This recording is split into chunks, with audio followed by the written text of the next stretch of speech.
लेकिन दुर्भाग्य की बात है कि वो भी संसार से असमायिक हृदय विदारक घटना ऐसी हुई कि वो भी संसार से चले गए और आचार्य विजयपाल झज्जर वाले भी संसार से चले गए। चौथी प्रतिभा बता रहा हूँ, काशी जो 1869 में महर्षि दयानंद ने काशी को हराया था, उस धरती पर एक नहीं अनेक ऐसी ही विदिशियों में एक प्रभा देवी ने भी आपसे जो है इस जलभास से बात की और उन्होंने भी आपके इस गणित ज्योतिष विषय को ध्यान में रखते हुए कहा कि आचार्य जी आप बहुत बड़ा कार्य कर रहे हैं, हमारे सहयोग की यथा योग्य जो भी आवश्यकता हो आप निश्चित रूप से अपने कदम को बढ़ाते रहें। मैं आपको निवेदन कर रहा हूं इस समय कि जिस समय महर्षि देवदयानंद सरस्वती नाम आपको सबको ध्यान है, महर्षि देवदयानंद सरस्वती को ये पता लगा कि भारतवर्ष के तिथि पत्रक ये पूर्णतः से गणित या विज्ञान के आधार पर नहीं है और इनमें मुझे कोई त्रुटि या संदेह नजर आता है। तो उन्होंने भारत के बहुत सारे ज्योतिर्विदों से संपर्क किया, लेकिन महर्षि दयानंद चूंकि अपने में अनूठा व्यक्तित्व था, उनको भारतवर्ष का कोई भी व्यक्ति सहयोग नहीं कर सका, क्योंकि उस कालखंड में महर्षि दयानंद को अंधविश्वास के कारण, परंपरावादी विरोध के कारण उनको तो क्या कहते थे लोग कि ये दयानंद तो क्या है, अंग्रेजों का एजेंट है और ये कसाई है, हमारे पेट पर लात मारता है। लेकिन हम में से ही एक इस धरती का सपूत, भारत मित्र का संपादक कृष्ण खत्री कलकत्ता वालों ने महर्षि दयानंद को एक 18 अगस्त 1883 में पत्र लिखा और उस पत्र में लिखा कि स्वामी जी मैं आपको पूरा तन मन धन से सहयोग करूंगा,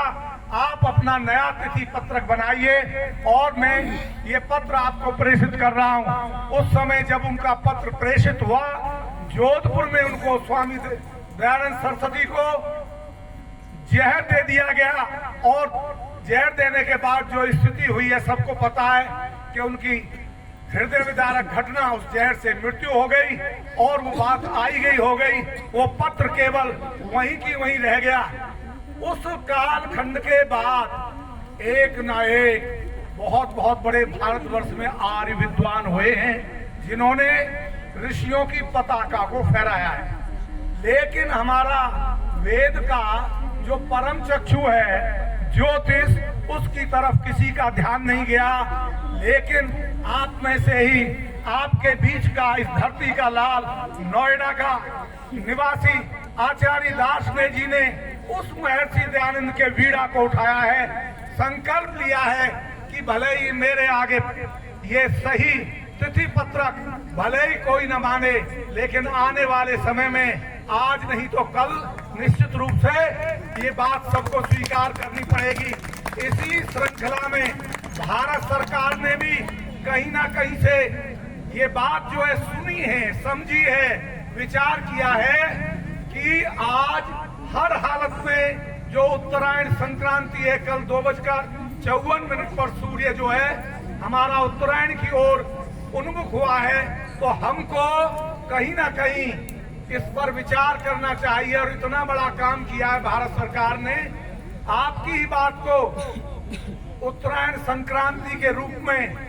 ध्यान दिवस के रूप में संयुक्त राष्ट्र संघ के अंदर 200 सदस्यों की सभा में इस संक्रांति पर्व को ध्यान दिवस के रूप में, उत्तरायण संक्रांति के रूप में मनाने का फैसला किया गया है। और कल सारे विश्व में 21 दिसंबर को क्या है, ध्यान दिवस मनाया गया है। ये बहुत बड़ी उपलब्धि है, ये बहुत बड़ी उपलब्धि है जिससे आपकी धर्म और सत्य सनातन संस्कृति को बहुत बड़ा बल मिलेगा। मैं और अधिक चर्चा न करके मैं यही कहूंगा कि यदि कहीं भी नहीं तो अपने घरों में निश्चित रूप से हम इस तिथि पत्रक को मंगाएं। और इस तिथि पत्रक में कहीं कोई बात समझ में नहीं आती, मैं भी उनमें से एक हूँ, लेकिन हमने उन लेखों को पढ़ करके, बहुत सारे उसमें विद्वानों के लेखों को पढ़ करके